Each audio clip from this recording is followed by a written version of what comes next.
Muy buenas a todos y bienvenidos a Alga de Yetón, tu canal de filosofía. El día de hoy hablaremos de los límites de la interpretación de Umberto Eco. Comenzamos con una breve historia. Trata sobre un esclavo indio que es enviado por su amo con una cesta de higos y una carta. El esclavo en el camino se come la mayor parte de los higos. Al llegar donde su destinatario, este lo confronta y el esclavo niega rotundamente haberse comido los higos y maldice a la carta de mentirosa. Después es enviado de nuevo con otra cesta y una carta que detalla la cantidad exacta de higos. Ese se vuelve a comer la mayor parte de los higos de camino, pero primero esconde la carta bajo una roca, ya que piensa que si ésta no lo ve, no puede alegar nada contra él. El esclavo es confrontado de nuevo, esta vez con mayor severidad. Este admite su error y alaba la divinidad de la carta. ¿Por qué esta historia? Bueno, digamos que una vez que un mensaje es separado de su emisor, así como de su intención y las circunstancias correctas de la emisión, el texto queda flotando, por así decirlo, en un espacio infinito de posibles interpretaciones. Por lo tanto, el texto no puede ser interpretado en un sentido definitivo, original y final. El lenguaje dice más que su inaccesible sentido literal. Por ejemplo, el esclavo es asesinado, los higos son reemplazados por otros, y el destinatario también es otro. Así que al llegar el nuevo esclavo con la cesta de higos, igual el nuevo destinatario entendería de qué trata la carta. Se preguntaría algo como: ¿quién me mandaría unos higos? No conozco a nadie que cultive higos o que los regalaría de esta forma. De todas formas, aunque esté separado de su emisión y sus circunstancias de producción, el mensaje aún habla sobre higos en una cesta. Pero hagámoslo más interesante. La imaginación narrativa no tiene límites. Supongamos que el esclavo fue asesinado, los higos fueron devorados y la cesta fue destruida. Los asesinos meten la carta en una botella y la tiran al océano. Esta es encontrada 60 años después. La reacción posible podría ser: ¿dónde habrán acabado esos higos? La carta dice que tales y tales frutas así, y que según el presunto emisor. Se puede pasar por alto alegando que son simples garabatos y que son obra de la casualidad, o puedes interpretarlo como palabras de un texto en un lenguaje que se conoce. Una vez tomada la segunda hipótesis, se concluye que la carta habla de hígados de...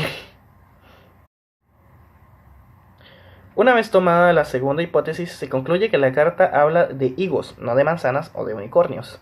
Ahora, si lo hubiera tomado un lingüista, este podría ser una cantidad mayor de hipótesis. Por ejemplo, el mensaje está cifrado.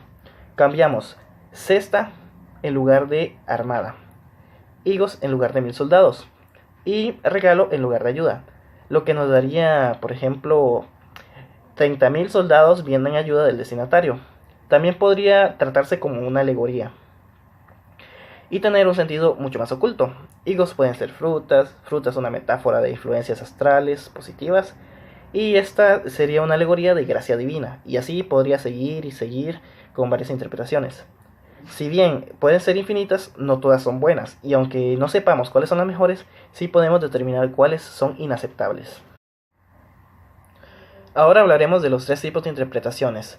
El enfoque interpretativo se articula como una tricotomía entre la interpretación que busca el intentio autoris o intención del autor, la otra que busca el intentio operis o interpretación o intención del texto, y la interpretación como imposición del intento lectoris o intención del lector. Resumiendo, el debate se articula en torno a estos dos pragmas. El primero dice que hay que buscar en el texto lo que el autor quiere decir, e intento autoris, y B, se busca en el texto lo que se dice sin importar las intenciones del autor. Al aceptar el segundo punto, se puede articular la oposición entre B1. Se busca en el texto lo que dice con su coherencia contextual y sistemas de significancia o significado, a lo que se remite como intento operis o intención del texto. Y la B2 se busca lo que el lector encuentra con sus propios sistemas de significación y lo que él referencia de sus propias creencias o deseos, o se le llama intento lectoris. A continuación hablaremos de defensa del sentido literal. Vamos con otra pequeña historia. Hace años el presidente norteamericano Reagan probaba los micrófonos para una conferencia de prensa, y en eso dijo: dentro de unos minutos daré la orden de bombardear Rusia. A lo que todos se quedaron como: ¿qué le pasa a ese tipo? Y bueno, si los textos dicen algo, ese texto decía exactamente que el enunciador, o sea Reagan, había ordenado el lanzamiento de misiles con ojivas atómicas contra la Unión Soviética.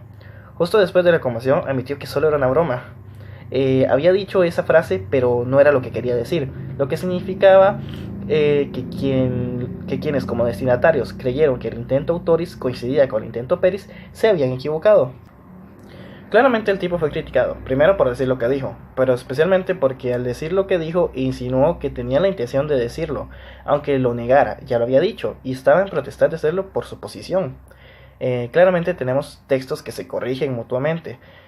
Podríamos tratar de adaptarlo a varias interpretaciones. Por ejemplo, es la historia de un hombre que bromea. También podríamos decir que es la historia de un hombre que bromea cuando no debe bromear. También podría ser es la historia de un hombre que bromea, pero que realmente emite una amenaza. Otra podría ser es una historia trágica de un asunto político en la que hasta las bromas se toman en serio.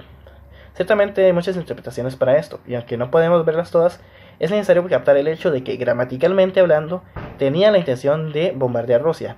Si no comprendemos esto, ni siquiera podríamos comprender que él estaba bromeando. Nuestro siguiente punto es lector semántico y lector crítico.